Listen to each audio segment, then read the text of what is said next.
tell Papa, surely he knows that every little boy, he grows up one day and will dance, dance, wedding the waltz, dance all our cares away. We'll dance, dance, wedding the waltz, 'cause we'll get married today.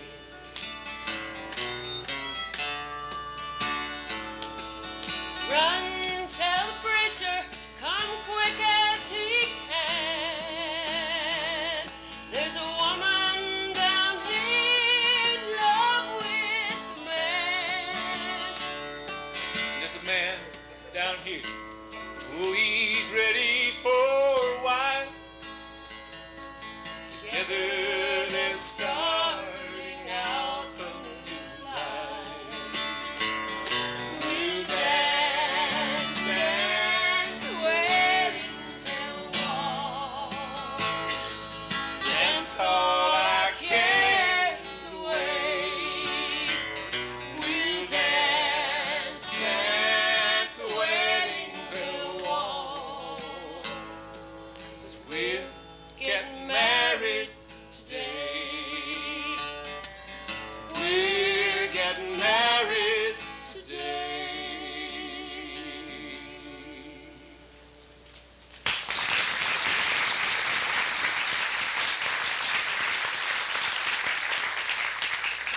Mama didn't much want me to get married. She said I was too young, but mostly she just didn't want me to leave home because I was a big help to her. But the first time I ever laid my eyes on Thad, I knowed he was the man I was going to marry. Of course. When Dad and Mabel got married, they didn't have nothing. They lived with us, me and Ma and Pa. By that time, all my other brothers and sisters got married, moved off.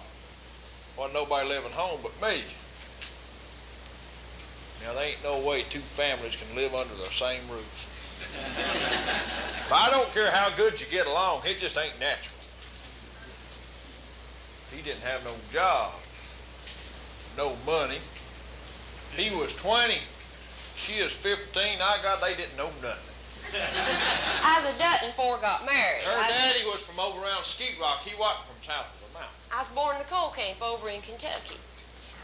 Mommy married Daddy back World War I, and he got killed in World War I. Died of diphtheria down in Georgia somewhere. Didn't die in the battle.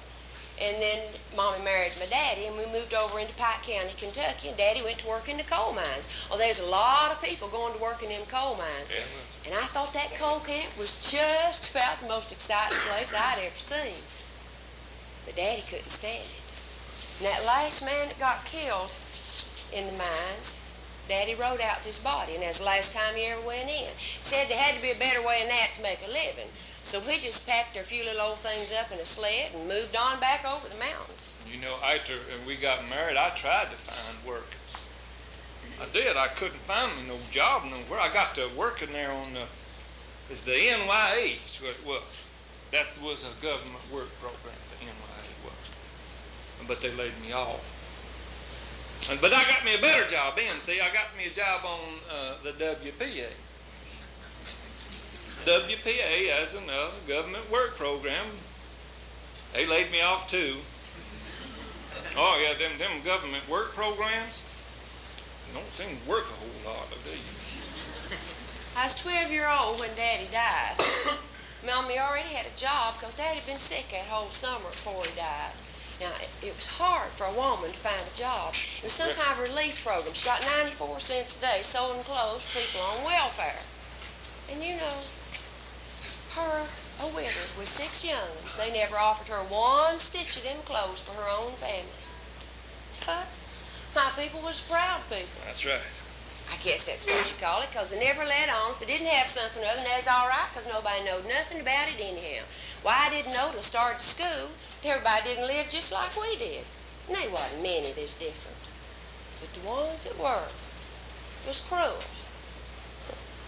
Oh, now you can have a dozen young'uns. 10 of them's poor and 2 ain't.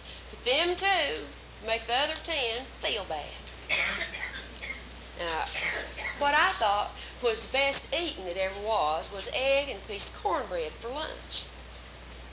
But I'd go up in the hills behind the school and hide to eat it, because they'd make fun of you for eating cornbread and not bringing biscuits. But to me, as the best eating it ever was, that was better than anything I could have took to school.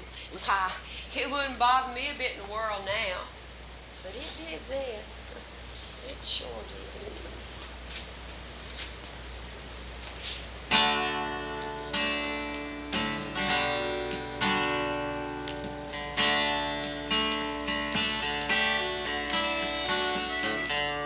The world keeps on changing.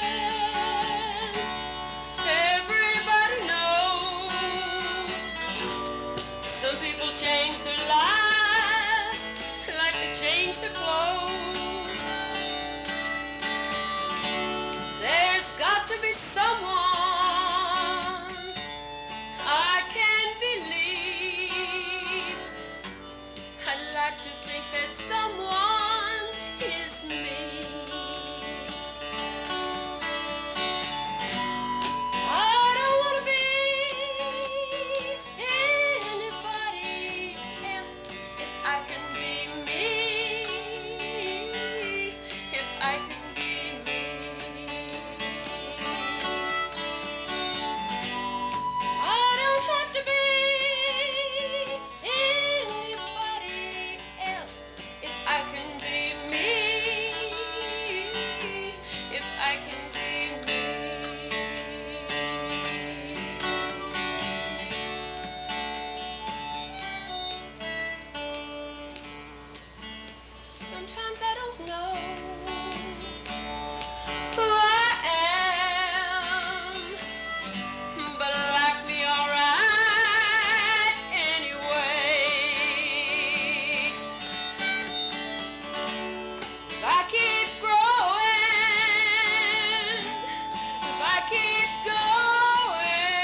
I shunned them coal mines just as long as I could.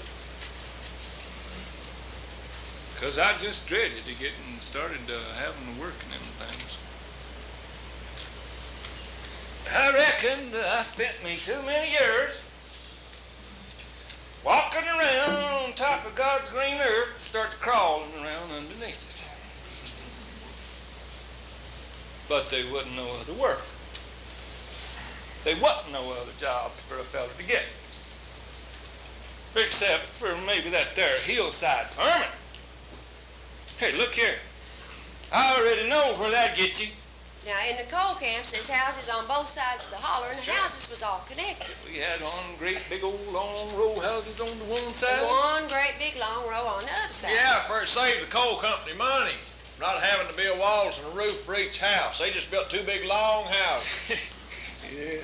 Called the one side of the holler the Titanic. And the other side they called Noah's Ark. Right down at the end of the Titanic and Noah's Ark, we had us a big company store down there. Now, there wasn't no hospital, but there was a doctor's office. Sure was, and his all furnished by the coal company. Yeah, but now they got every cent of it back, for they wouldn't let you get ahead. Oh, well, looky here. The coal company would furnish your housing, furnish your electricity. Had that there big company store, you could go down and buy all your food stuff from them. That's what it was. And they took that out of your payday. Yeah, they paid you so little it wasn't much more than a labor camp. And you talk about a raggedy black bunch of young'uns from fighting through that coal dust one end of that camp to the other in the summertime, and ooh, that old black mud in the winter. They just lived from hand to mouth what they done. We go to the company store every day, buy what we could draw in script for that there day's work. And then to go back the next day and buy a pound of soup, beans, and cookies. And then we had to go back the next day. Because the man had to work the next day to get more script. I've heard people say they'd rather do anything than hold corn. So that's what we done. Well, it was hard to tell when they was working and when they wasn't. People lived with it, followed it right on up. Because now I tell you, up to that time up in the mountains, people had never been around where they could make themselves just a little bit of money. Money. That's what I said. Money, money, money. Yeah, money. That's all I hear is money. I tell you about money. Go ahead. And they wasn't but one fella I ever heard anybody talking about having money. That's old man Henry Witt. Henry Witt. Yes, sir. Henry, he got shell-shocked in World War I, and he drawed a pension. Well, near as I can remember now, Henry got $30 a month. That's total disability. But now Henry kept a bull. Wait, start talking. Now, there wasn't many people around what could afford to buy a bull, and Henry had a big old white-faced bull. So when you take your cow down there to Henry, Okay. I mean down there to his bull, it cost you $1 if she got with a calf. If she didn't, it didn't cost nothing. I just tell you, there wasn't that many people around that had that kind of steady income. Now, there's a difference between needing and wanting. That's right. There's a difference between wanting and getting. It's harder to want something than not have it. That's right. If you have to do without those things you want, then you're poor. Now, we started kind of fixing up the house, Tim having a regular income. Put down linoleum on the floor, bought a new couch, put up frilly curtains. Oh, he isn't making good money. But it was hard work. There's something funny about the whole thing. Right there from the very start, and somehow or other I was just too dumb to see it, or didn't want to, I reckon is what it was. Coal companies told us coal miners, said, "Here, boys, we got to get the coal. We got to supply the world. We got to bring power to the world." It said it's going to light up the world with our coal, and we was the boys to get it out. How come it was then? If we was the boys to get it out, we didn't have none of them power tools to help us, huh? And that's right. You would drill, shoot, and load your own cars, and they give you $1 a car. Didn't pay you for the rock. If you know anything about coal, honey, there's more rock than there is coal, but they didn't pay you for moving the rock. They wanted the coal. They figured, you can have the rock, son, go ahead. And we done all of that, $1 a car, with a pick and a shovel. And we used our own power, our own sweat, and our own muscle to get her out of there with, too. When Thad started working in them mines, he told me he's going to get him a little money ahead and get on out of there. My God, he never did get any money ahead. For the first time in my life, I got credit. There's a nasty word. It wasn't much. We started out little, little old store down there from the house, and little old grocery store, and they kept what they called a running tab. The fella that named that knows what he was talking about. I'd go in about once a week, try to catch up with it. It's easier that way in case you need to send the kids. That's right. Send the kids. Besides that, a fella every now and then needed to stop off with the boys, get himself a Pepsi and a bag of peanuts. Mostly, though, we just got stuff for his bucket, flour, meal, sugar, kind of things everybody has to have. And they was just real glad to write it down on your tab for you, too. Besides that, they wouldn't none of us never packing no money on us, I'll tell you. Now, till we got that Frigerator, now you couldn't keep nothing fresh. Oh, you keep milk and butter in the root cellar, but now in the summertime, it wouldn't last long. You had to can, pickle, dry, everything you raised. You couldn't keep leftovers. You either eat them or fed them to the animals. Now, before I got that refrigerator, we'd never had ice. And I'd make ice water all the time because it just tasted so good.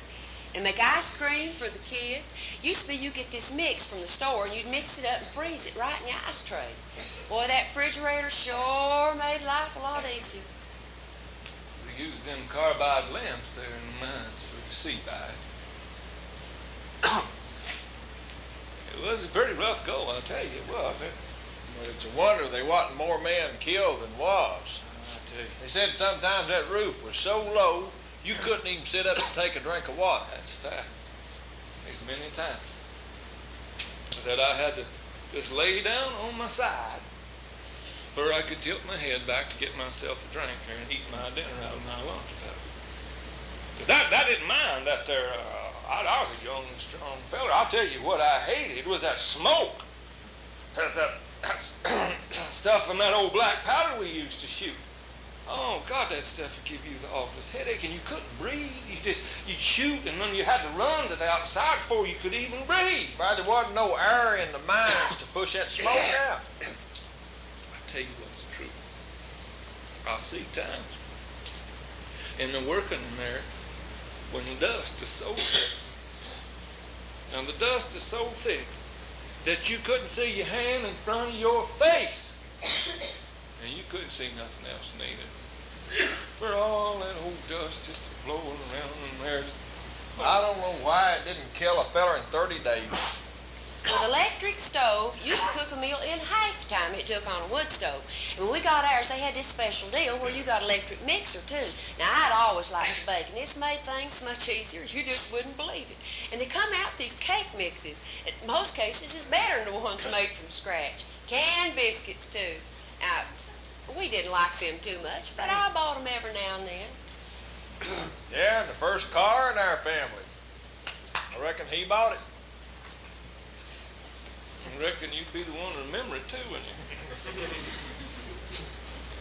It was a Chrysler is what it was. That thing like to put me in the poorhouse. In fact, I'd give $75 for it. That's right, $75 cash. More money I ever laid out in my hand one time in my life for that Chrysler. Yeah, it worked maybe about 75 cents. Yeah. I'd have been better off without the Chrysler. I've seen him come in with his clothes froze on his body, where he worked in them water holes and got wet and then come outside, and when he'd get a ride, he'd ride home in the back of a truck in the middle of the winter. I've seen him come in where he looks pitiful. I could have cried. But it's better than not having any job at all. Now, you had to make it one way or another. But I always vowed if there was any way that I'd get away from it and get him out of them mines, I was going to do it. Don't do that.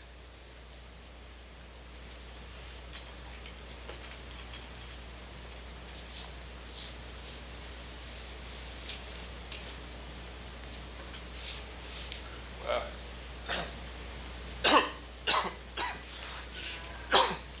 of course that was dangerous. Everybody know that. Everybody did. Now, you worked there, you know that. It's just the way of life. It's just the way of life. I didn't have me no other work to do. I've seen her fall, of course I have. I've seen it. I've had it fall around me too. I was loading one day. I was by myself up there, and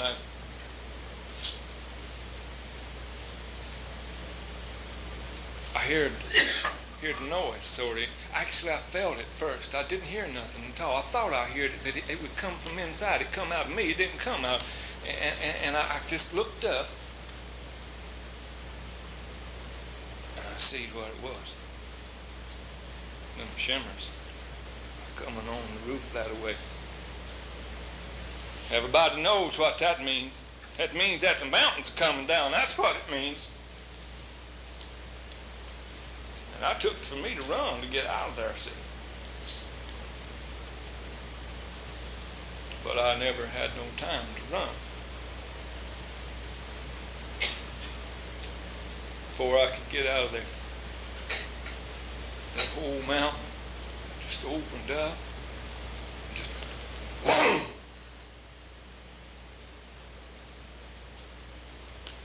Biggest rock I ever seen in my life. Just come busted out of the top of that thing. And I didn't have time to do nothing. I just fell down flat onto the floor, and I crawled to get as flatter as I could.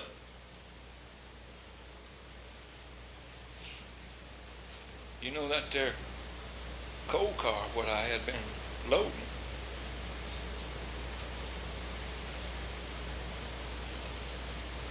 it caught that rock.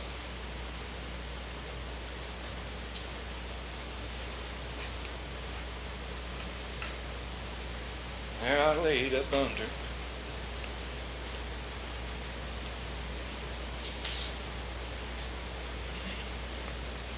But it was a way of life.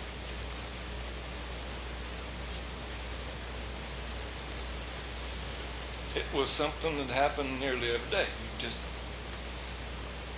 either got used to it or you didn't. I got sick. Got these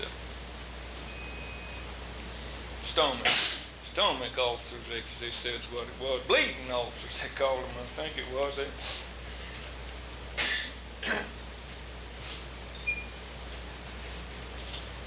Finally, I realized I wasn't going to be able to keep on working.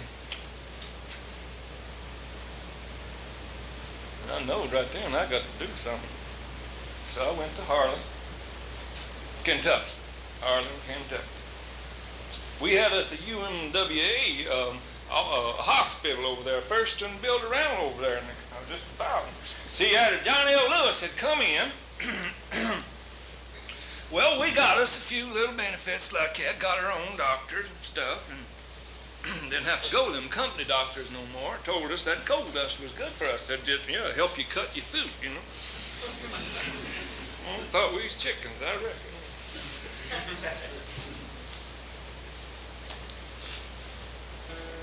So I went to Harlan.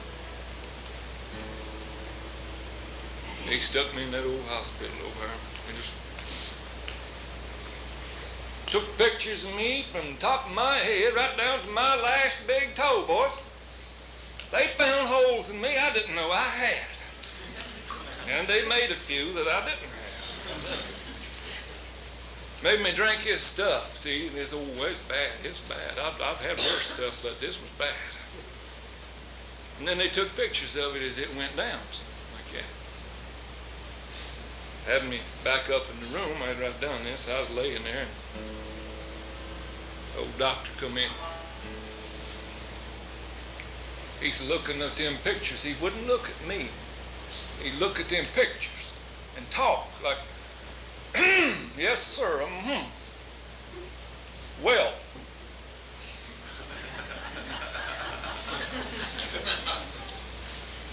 Looks to me like, mister, it just looks like you're going to have to quit working in the coal mines. Yeah, okay.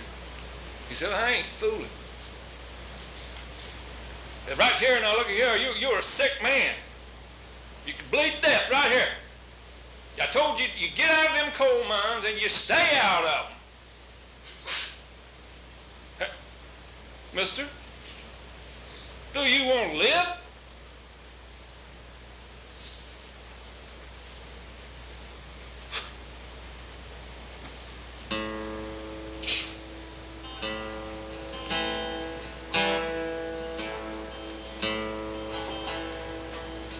Leaving these mountains so far behind.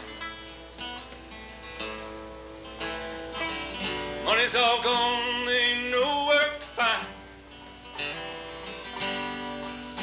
And I'm all out of patience, and I'm about out of time. And my heart running on empty. I cuss the day I left the mines. Oh, I cuss the day I went down the first time.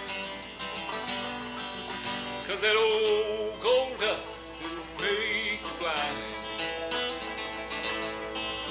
Till your heart is running on empty. Hey, Mr. Job is all I need. I'll work for you till my fingers bleed. Oh, I can stand the pain, I can live with the greed, but I can't keep running on empty. I never thought I'd see the day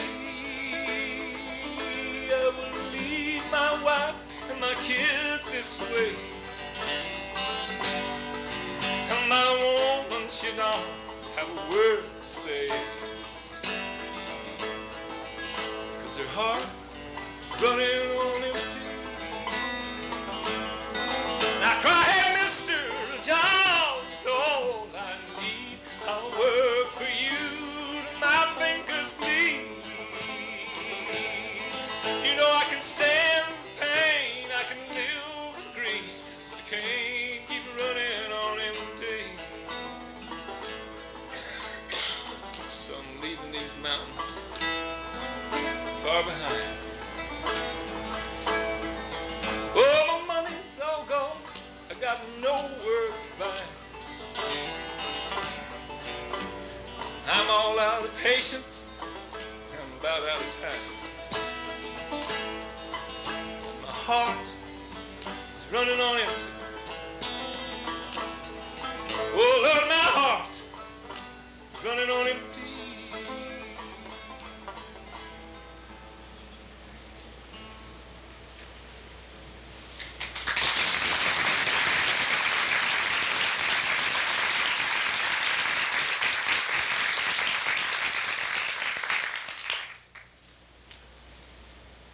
No, I never did marry.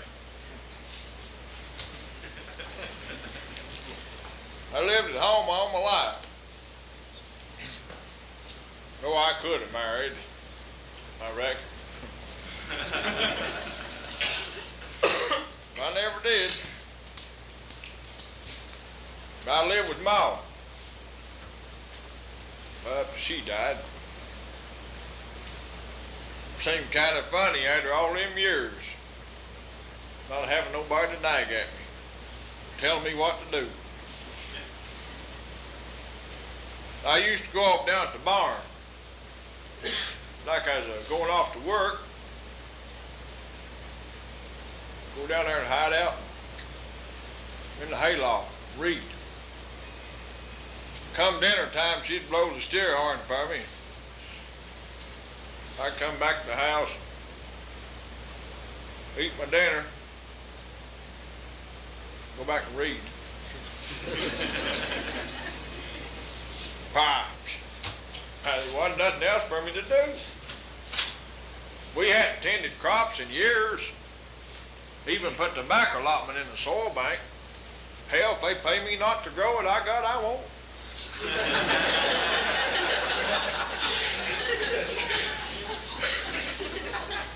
Chickens in the garden, that's all we had.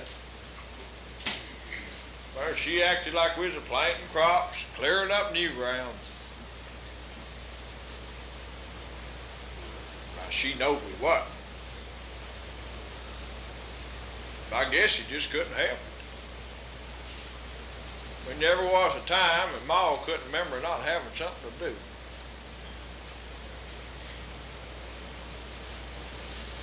It ain't what you got nowadays.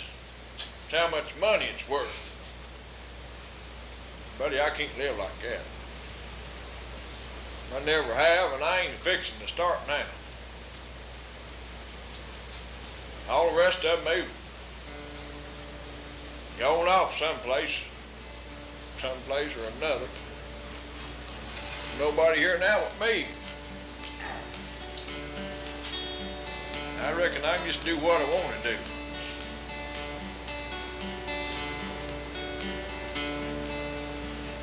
I don't want to go back.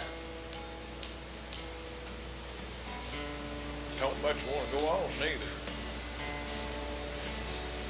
I guess I'm just sort of stuck in between. Leastways I know where I'm at.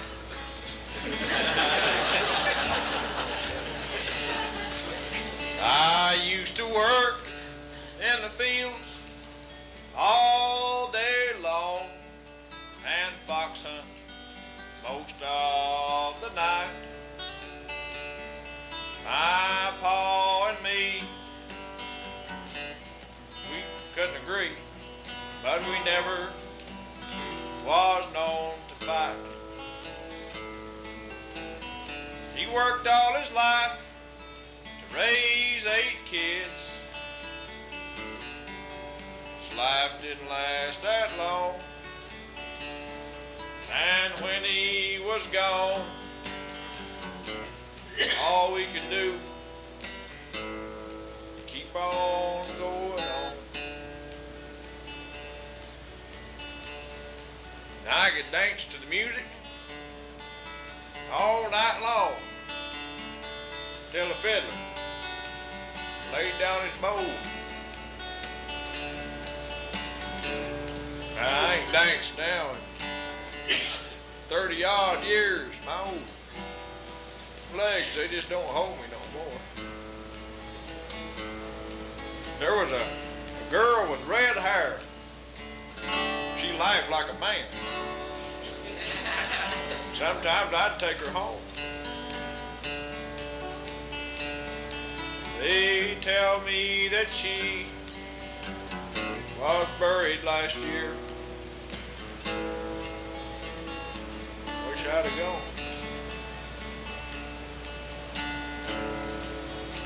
If I was meant to live by myself, I sure wish I'd known. 'Cause waiting and wanting for someone is worse than being alone. There was a girl with red hair. She laughed like a man. I guess I said that before. There once was a time we could have been no matter no more, and the changes don't come slowly. They happen overnight,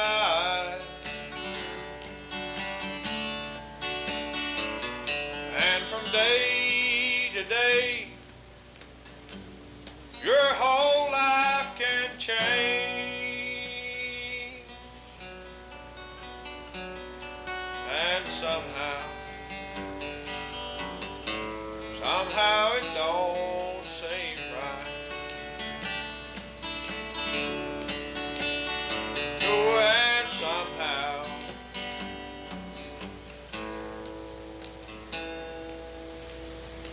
don't seem right.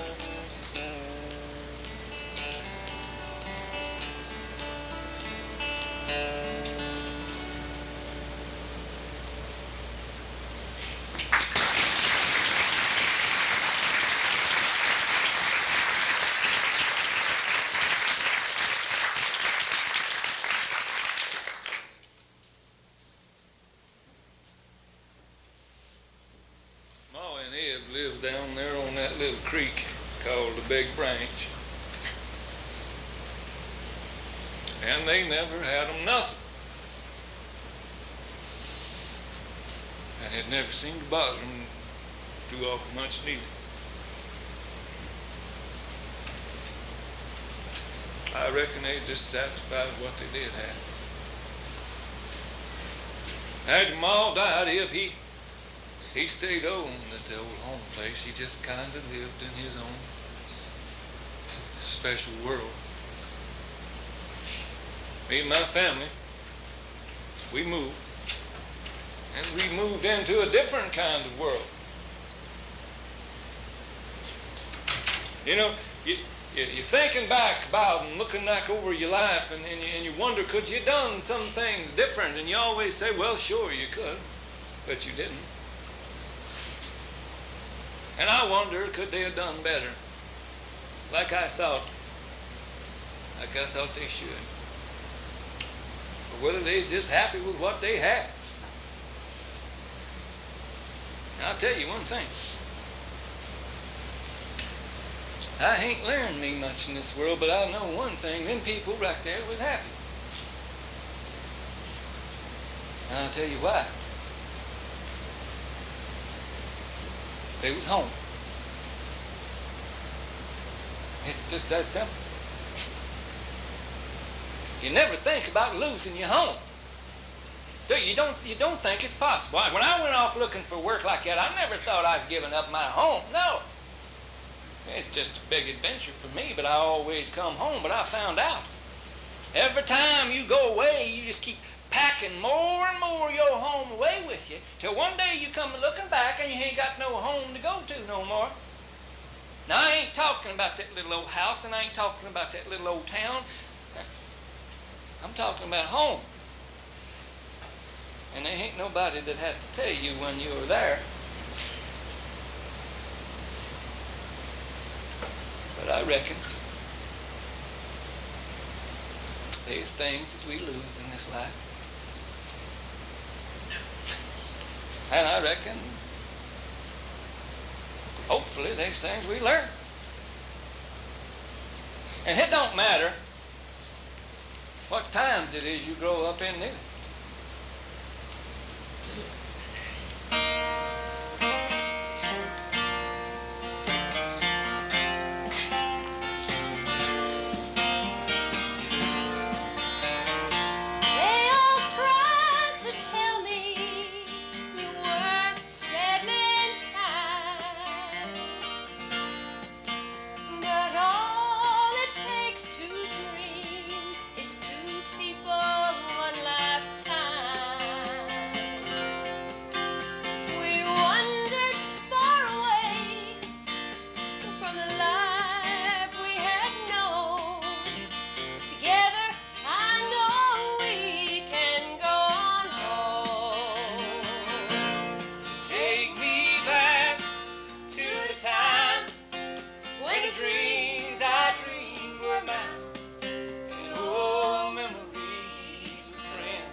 Talk to. I've lived my life without regret, and I'm not through living yet. But it's a whole lot easier knowing I've got you. Now dreams, they'll twist and turn.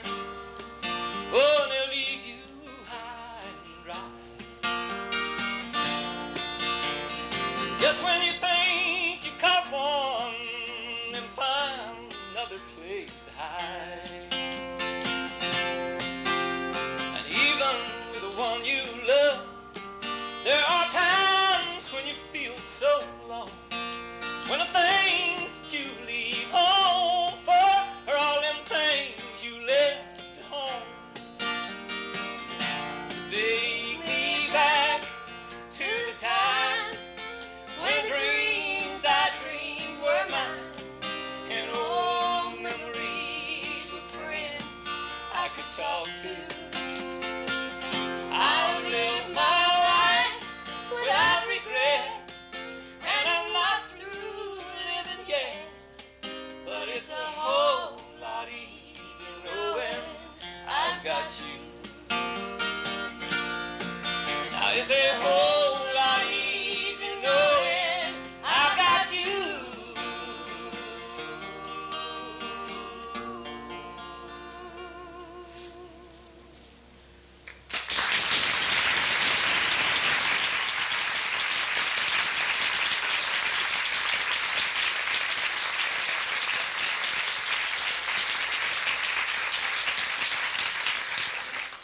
Now there's one more song we'd like to sing.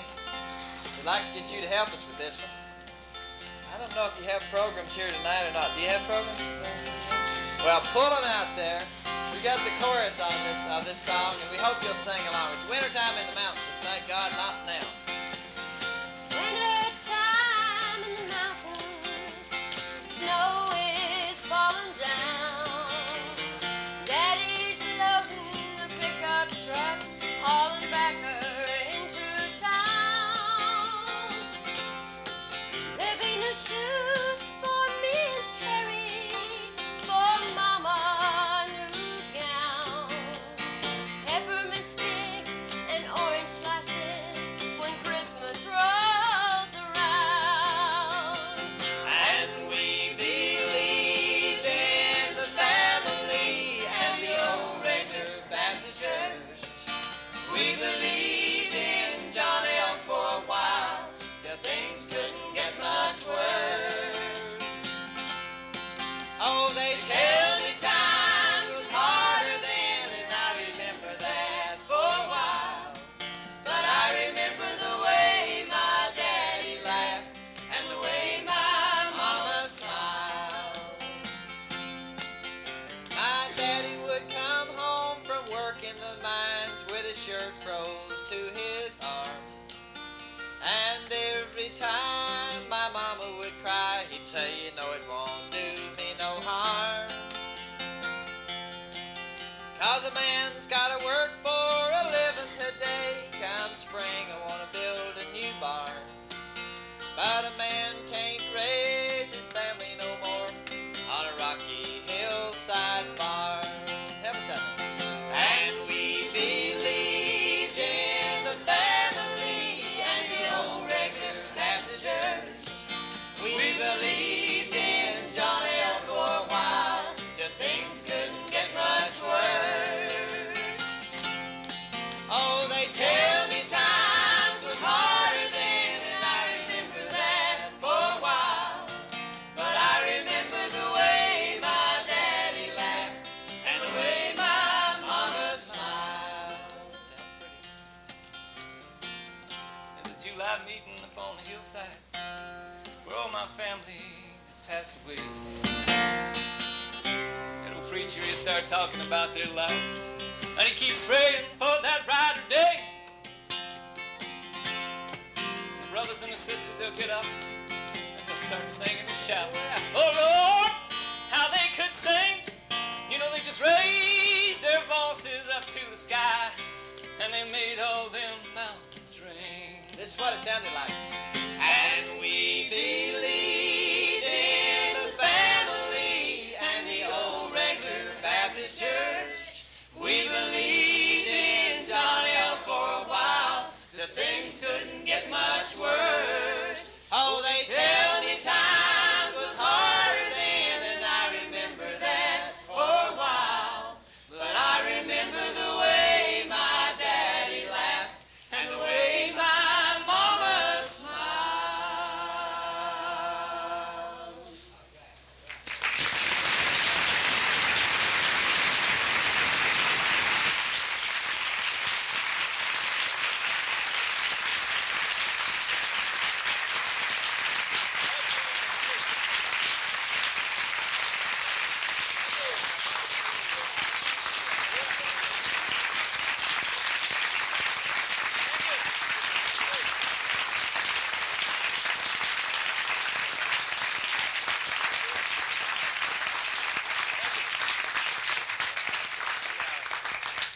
We're not staying here so you keep doing that.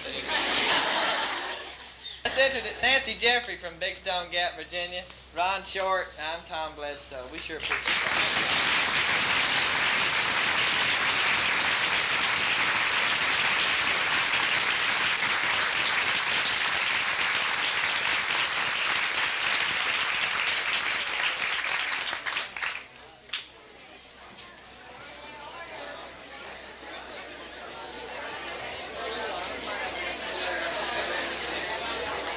Think about it.